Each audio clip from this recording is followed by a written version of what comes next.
মির্জা আব্বাস ভাই কামান্দা গেছেন, একদিকে মির্জা ফখরুল আর একদিকে মির্জা আব্বাস, দুই দিকে দুই মির্জা বিরামহীনভাবে সোশ্যাল মিডিয়ার পিছে লাগিছে। বিএনপির Mirza to the power square, এদের সঙ্গে আমাদের বিরোধটা অনিবার্য ছিল, মানে সোশ্যাল মিডিয়া। জুলাই আগস্ট বিপ্লবের মধ্যে দিয়া যে নতুন বাংলাদেশ গড়ার স্বপ্ন আমাদের তরুণ প্রজন্ম দেখতেছে, সেই নতুন বাংলাদেশে মির্জা আব্বাসদের রাজনৈতিক নেতৃত্ব মূল্যহীন হয়ে পড়ছে। যেই বয়সে অবসরে যাওয়া উচিত, সেই বয়সে তার চাইতে অল্প বয়সের লোকদের সাথে দ্বৈরতা লিপ্ত হওয়ার চেষ্টা করাটা নিরেট বোকামি। এই বোকামির মূল্য দিতে হবে মির্জা আব্বাসকে। সরি মির্জা আব্বাস ভাই, আপনার রাজনীতি থেকে অবসরটা গৌরবময় হইতে পারতো, আনন্দময় হইতে পারতো। আপনি লজ্জা আর অপমানের সঙ্গে বিদায় নেবেন, কি আর করা। কাউকে শয়তানে কখনো লাড়ে চারে, আপনারও শয়তানে লাড়ছে। আমি কিন্তু মির্জা আব্বাসকে কিছুই বলি নাই। উনারা কেউ সরে যাচ্ছে বলে গালি দিছে, আমি জানতাম না কে গালি দিছে। ওইটা প্রথম শুনি মির্জা ফখরুলের মুখে। উনি বলতেছেন মির্জা আব্বাসকে সরের বাচ্চা বলছে, কত খারাপ কাজ করিছে। মির্জা ফখরুল আর মির্জা আব্বাস কিন্তু বিরোধ আছে, রাজনৈতিক বিরোধ আছে, এক গ্রুপে না। কিন্তু তারা যারা বিএনপি করেন তারা জানেন। কিন্তু মির্জা ফখরুল তো ছাত্র ইউনিয়ন করার লোক, উনি গিরিঙ্গি কেমন করে করতে হয় এটা ভালো জানেন। উনি কায়দা করে মির্জা আব্বাসকে সামনে দিয়ে দিলেন আমাদের। আর মির্জা আব্বাস ভাই কিছু বুঝা না বুঝা আইসা শুরু করলেন ব্যাটিং করা। মানে যে গালিটা মির্জা ফখরুল দিতে পারবে না, সেটা মির্জা আব্বাসকে দিয়ে দেওয়াইলেন আর কি। এটা গিরিঙ্গি আর কি, ছাত্র ইউনিয়নের গিরিঙ্গি। আমি বুঝতে পারি এই সমস্ত।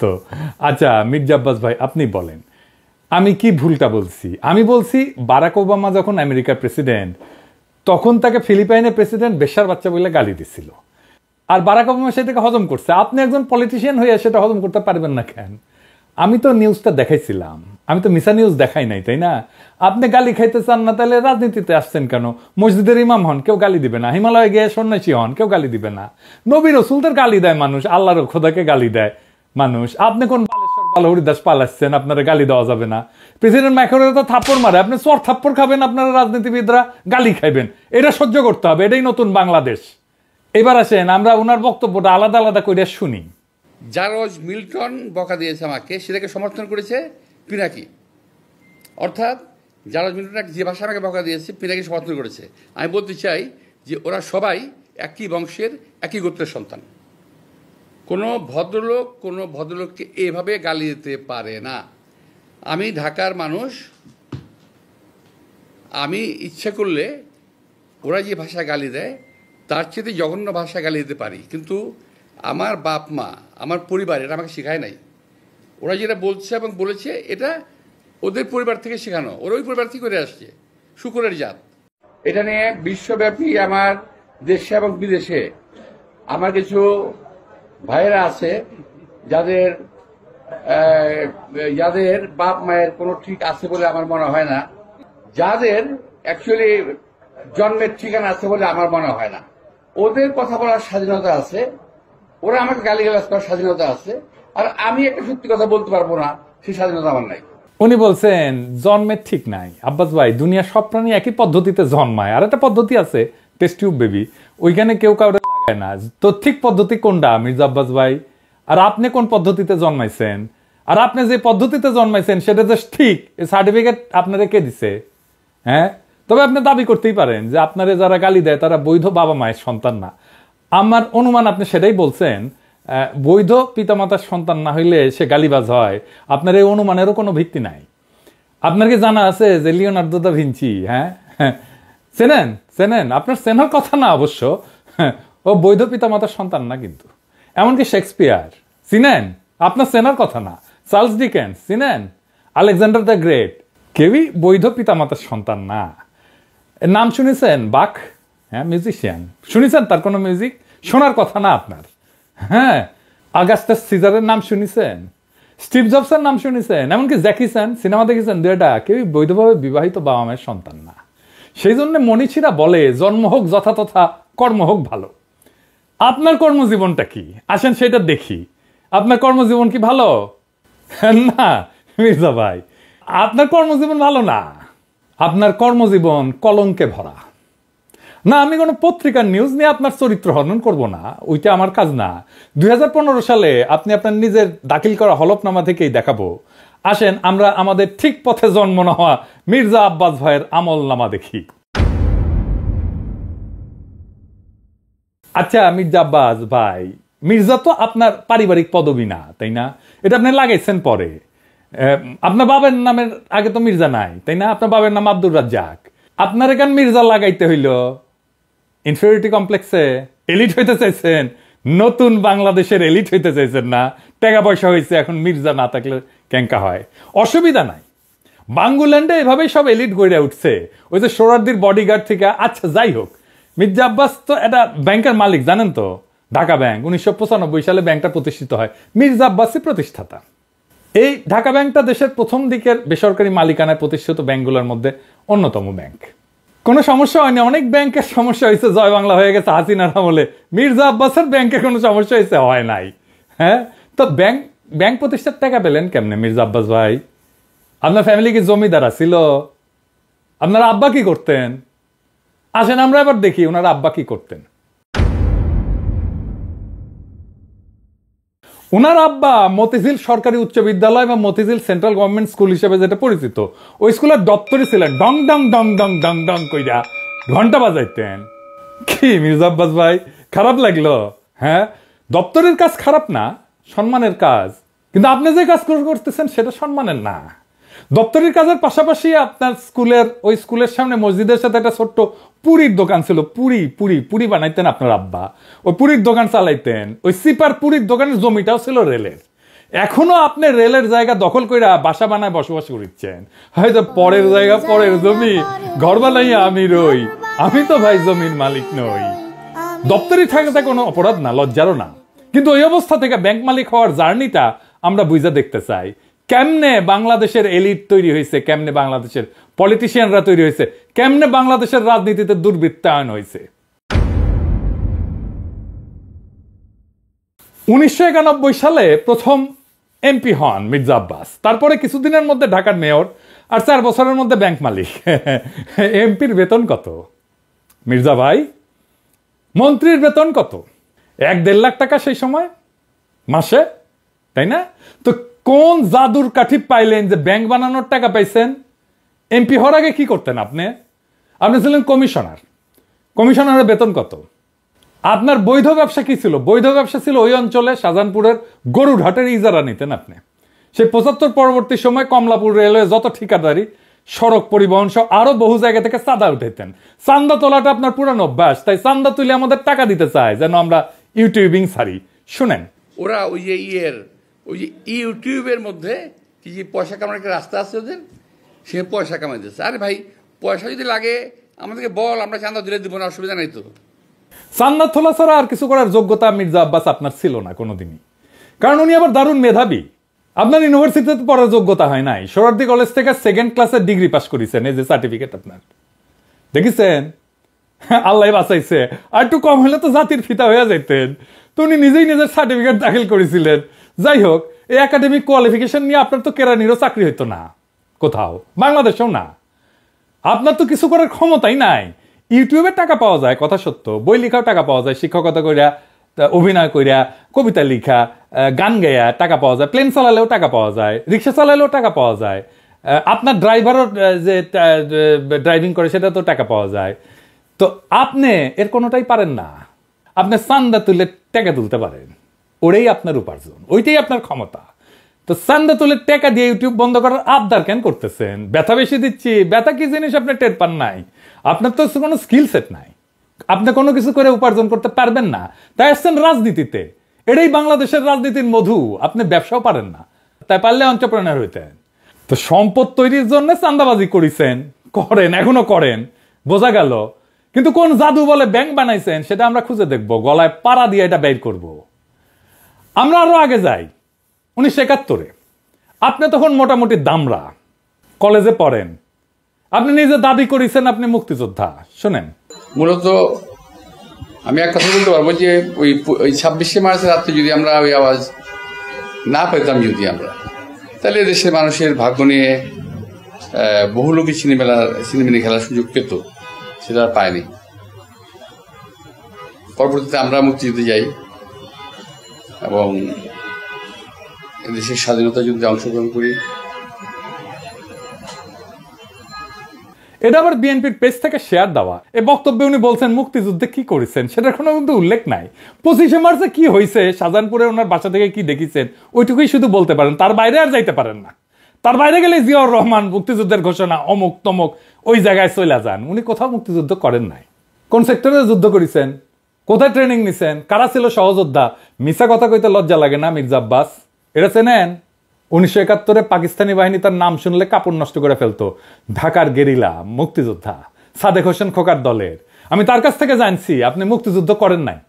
এমনকি আপনি এই যে যারা মুক্তিযুদ্ধ করছে একই সময় ঢাকায়, আজম খান, ইকবাল সুফি, আলমাস লস্কর, কাজী মোহাম্মদ হেদায়েতুল্লাহ, মোহাম্মদ শফি, খুরশিদ আব্দুল মতিন, আবু তাহের, মোহাম্মদ বাশার, খন্দকার আবু জায়েদ, জিন্না, ফরাদ জামিল, ফুয়াদ, মোহাম্মদ শামসুল হুদা, ডক্টর নিজাম, জাহের, কোসি, ঢাকার মুক্তিযুদ্ধের সেই উজ্জ্বল নামগুলা কারো বন্ধু সার্কেলের লোকও আপনি ছিলেন না।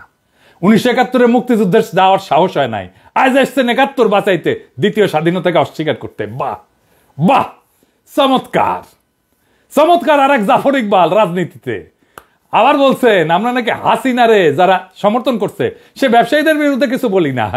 শুক্রের গ্রুপ ওরা কিন্তু দেখেন, ওরা শুধু রাজনীতিবিদদের পিছনে লেগেছে, কিন্তু যারা নাকি এই যে হত্যাকাণ্ড ঘটালো, এই যে ছাত্রদের হত্যাকাণ্ডটা ঘটালো, একটা বিশাল একটা ব্যবসায়ী গ্রুপ আছে না, আপনারা দেখেন না 3 তারিখে, 3 তারিখে আগস্টের 3 তারিখে যারা হাসিনার সঙ্গে দেখা করেছিল, মিটিং করেছিল এবং বিভিন্ন ভাষায় তাকে এমনভাবে কথা বলেছিল যে হাসিনা খুন করতে উৎসাহিত হয়েছিল, তাদেরকে এমনভাবে প্রভোগ করা হয়েছিল যে হাসিনাকে খুন করতে উৎসাহিত করা হয়েছে। সেই লোকগুলোর সম্বন্ধে তারা কিছু বলে না, তারা কিছুই বলে না, তার মুখে কোনো শব্দ নাই। তো মির্জা আব্বাস কি শুক্রে 8 দিন হইলে আমার ভিডিও দেখেন, তিনি কি কাউরে ছাড়িছে? হাসিনা যখন ক্ষমতায় তখন একটা এপিসোডই করছে আলাদা করে ফ্যাসিবাদের সমর্থক ব্যবসায়ীদের, এডিটর সাহেব দেখে দেন না কিছু এক না ওটা থেকে। এফবিসিসিআই একটা কনফারেন্স আছে, সেইখানে বাংলাদেশের ব্যবসায়ী নেতারা হাসিনাকে সামনে রেখা নানাভাবে তেল দিছে, শেখ হাসিনার নামে জয়ধ্বনি দিছে, গানের কলি ব্যবহার করে হাসিনার মন পাওয়ার চেষ্টা করছেন। হাসিনাকে যারা উৎখাত করতে চায় তাদের দেখে নিবে বলছে হাসিনাকে যারা উৎখাত করতে চায় তাদের ঠেকায় দিতে বাংলাদেশের ব্যবসায়ীরাই যথেষ্ট।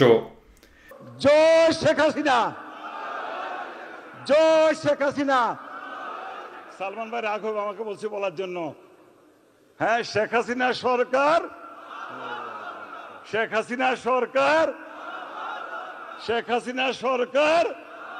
কিন্তু হাসিনা যাওয়ার পরে আপনার সামনে কেন সময় টিভির মাইক্রোফোন এডিটর সাহেব বড় কইরা দেখান, মাথার উপরে কেন চ্যানেল 24 এর লোগো? ওরা কি আপনার দুলাভাই লাগে নাকি আপনার চান্দা দেয়?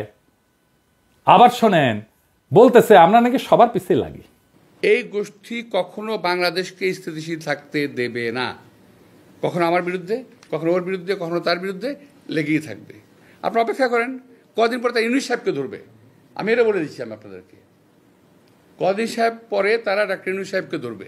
কার পিছে লাগিয়েছি? ইন্ডিয়ান লেসপেন্সারি যারা করে তাদের পিছে লাগিয়েছি। প্রফেসর ইউনূসের পিছনে নাকি আমরা লাগবো? অবশ্যই লাগবো যদি প্রফেসর ইউনূস ইন্ডিয়ান লেসপেন্সারি করে। ইন্ডিয়ান লেসপেন্সারি বাদ দেন, তারপরে আইসেন আলাপ করতে। আমাদের কাছে খবর আছে, বুঝছেন, সব খবর আছে। কি করিছেন হাসিনার আমলে, কেমনে কারে ম্যানেজ করিছেন, সব খবর আছে। আপনাদের দলের লোকেরা বলে সোশ্যাল মিডিয়া কিছু না, মাঠের রাজনীতি, ভোটের রাজনীতি আসল। হ্যাঁ আসেন সোশ্যাল মিডিয়া নিয়ে কি করে বিএনপি দেখি। বিএনপি প্ল্যান নিছে যে তাদের ফেসবুকের পোস্টে তো কেউ যায় না, মাসি মারে ওরা নিজেরা বসে, তো স্পন্সর পড়তে পয়সা খরচ কর, টাকা খরচ কর, তা করবে না তারা। বট রিয়াক্ট, বট মানে বুঝেছেন তো, যন্ত্র থেকে ওই যে লাইক শেয়ার দিবে, বুঝেছেন, কমেন্ট করবে, তো বট দিয়ে রিয়াক্ট দেন। দেখেন সব ভিয়েতনামের আইডি দেখেছেন। হ্যাঁ আপনারা বিএনপির পোস্ট দেখবেন যে হাজার হাজার লাভ রিয়াক্ট পড়িছে, ভালোবাসা রে বন্যা বয়ে যাইতেছে, আপনারা প্রভাবিত হয়ে যাবেন। আরে বাপরা সর্বনাশ, ভালো কাজ করিছে তো, ভালো কথা, আমি একটা লাভ রিয়াক্ট দিয়ে দিই। মানুষের সাথে এরকম প্রতারণা করতে পারে কেউ? আওয়ামী লীগ এরকম প্রতারণা করে নাই জনগণের সাথে, বিএনপি যেটা করছে দেখেছেন। এটাই আপনাদের জার্নি, এটাই বাংলাদেশের রাজনীতি। এরাই হয় মন্ত্রী, দলের শীর্ষ নেতা, আর একাডেমিক যোগ্যতায় কেরানি হয়ে যার জীবন পার করার কথা ছিল সে হয় মন্ত্রী। যার উপার্জনের ধান্দাই হইতেছে কিভাবে অন্যরে ঠকাবে, আরেকজনকে অতিরিক্ত সুবিধা দেবে, অন্যরে বঞ্চনা করবে বা ভয় দেখায় উপার্জন করবে, চান্দা নেবে। আমি যদি 1 টাকা ইউটিউবে উপার্জন করি না, সেটা আমার ইনকাম ট্যাক্সের ফাইলে আছে, এটা আমার বৈধ উপার্জন। আমি 1 টাকা যদি খরচা করি ওটাও দেখাইতে পারবো আমি কিভাবে এই 1 টাকা উপার্জন করছি। আপনি জিন্দেগিতে দেখাইতে পারবেন না কিভাবে আপনি ব্যাংক বানানোর টাকা পাইছেন, জিন্দেগিতে পারবেন না। চ্যালেঞ্জ দিলাম আপনাকে। আপনার বৈধ উপার্জন কি? আপনি নিজেই ঘোষণায় বলছেন বাড়ি ভাড়ার টাকা আর ব্যাংকে রাখা সঞ্চয়পত্র। বাড়ি ভাড়ার টাকা পেট চালান, বসে বসে খান, আর ব্যাংকে রাখা সঞ্চয়পত্র ওইটি থেকে সুদ আসে। এটা হইতেছে আপনার উপার্জন। তাও এটা আজকের কথা না, 10 বছর আগের কথা। লজ্জা লাগে না আপনার? হ্যাঁ, আমার প্রত্যেকটা পয়সা হালাল, আপনার প্রত্যেকটা পয়সা হারাম। আপনি দাবি করতে পারবেন আপনার প্রত্যেকটা পয়সা হালাল? পারবেন না। বুকে হাত দিয়া বলবেন, আল্লাহর কসম কাইটা বলবেন, দেখাই দেবেন আপনার উপার্জন কিভাবে হয়েছে, কেমনে আপনি ব্যাংক করছেন। আপনি কাউরে না কাউকে বঞ্চনা করে সুবিধা দেওয়া ভয় দেখায় যে টাকা উপার্জন করছেন, সে উপার্জনের টাকা দিয়ে ক্যাডার পালেন, সে ক্যাডার ভোটে জিতায়, আর অনুপার্জিত টাকায় ভোট কিনা এমপি হয়ে যান আপনি। আপনার দলের লোকেরা ভোটের কথা বলে, ভোটের কথা গপ্প শুনে না আমাদেরকে। নমিনেশন কিনতে হয় পার্টি থেকে, চান্দা দিয়া, তারপরে টাকা ছিটায় ভোট কিনতে হয়, কেন্দ্র দখল করতে হয়, জাল ভোট দিতে হয়। এই দিয়েই চলছে এতদিন। ভোটের শক্তির রোয়াব দেখায় না, ওই রোয়াব আমরা ফুটে করে দিতে পারি। জুলাই বিপ্লবের আকাঙ্ক্ষা ছিল এই বন্দোবস্তের পরিবর্তন, সত্যিকারের মেধাবীদের দিয়ে রাষ্ট্র চালানো। আপনার কোনো স্কিল নাই মন্ত্রী হওয়ার, আপনি রাষ্ট্র জিনিসটাই বোঝেন নাই, আপনি রাজনীতিও বোঝেন নাই। ক্ষমতা আপনার কাছে টাকা উপার্জনের মৌকা, আর কিচ্ছু না। মির্জা ফখরুল বলছেন আমরা কোথায় নিয়ে যেতে চাই দেশকে, শুনেন। সোশ্যাল মিডিয়াতে কিছু নতুন নতুন আমি বলি কুতুব আবির্ভূত হয়েছে। তারা বাংলাদেশকে কোথায় নিয়ে যেতে চায় আমি জানি না। আমরা দেশ থেকে ফ্যাসিবাদের সমস্ত কলঙ্ক চিহ্ন মুছবো, আমরা বাংলাদেশে ভারতের তালুকদারি বন্ধ করব চিরতরে, আমরা বাংলাদেশে একটা সাম্যের ইনসাফের রাষ্ট্র করব। আপনারা মির্জা ফখরুল সেই স্বপ্নের সামনে বাধা হয়ে দাঁড়ায় আছেন। দেশের জনগণ জানে, বুঝতে পারে প্রফেসর ইউনূসকে কেন তাড়ানোর চেষ্টা করতেছেন, কেন দ্রুত নির্বাচন চান। জনগণের জন্য প্রফেসর ইউনূসের এই অতি অল্প সময়ের শাসন হয়ে থাকবে একটা স্বপ্নের মতো, এক অলিক সম্ভাবনার মতো, এক বিদ্যুৎ চমকের মতো সময়। তারপর বাংলাদেশ আবার ফিরে যাবে আপনাদের সেই আদিম জমিদারি ব্যবস্থায়, আপনাদের সেই মাফিয়া শাসনে। আবার কালো টাকা এবং পেশি শক্তির মাস্তানেরা গাড়িতে পতাকা ওড়ায় ঘুরবে, হেলিকপ্টারে চড়বে, দলীয় মাজারের খাদেম আবার আমাদের ভয়ে ভয়ে বাঁচতে হবে। ক্ষমতার অঙ্গুল হেননের নিয়ত নির্দিষ্ট হবে আমাদের মতো ছোটখাটো মানুষদের। আমরা জানি আমাদের দাসের জীবন, আমরা পুতুল নাচের রীতি কথার দুর্ভাগ্যপীড়িত জাতি, সমাজের সবচেয়ে অযোগ্য, অশিক্ষিত, দাম্ভিক, অসৎ মানুষের বড় গলা শোনা ভয়ের রাজ্যে জীবন মৃত আমরা জানি আপনাদের বসংবৎ কোটাল পুত্রের ভিন্ন মতের আগাছা কেটে ফেলার অভিযানে আমরা যে কোনো সময় কচু কাটা হয়ে যেতে পারি। আমাদের জীবন মিথ অফ সিসিফাস। সিসিফাসের গল্প জানেন? আর এক অভিশপ্ত জীবন ছিল, পাহাড়ের নিচ থেকে পাথর ঠেলে ঠেলে ঠেলে ঠেলে যখন সে উপরে নিয়ে যায় একেবারে চূড়ায়, তারপর আবার সেই পাথরটা নিচে পড়ে, আবার তার ঠেলে ঠেলে ঠেলে ঠেলে উপরে নিয়ে যেতে হয়। এটাই তার অভিশপ্ত জীবন।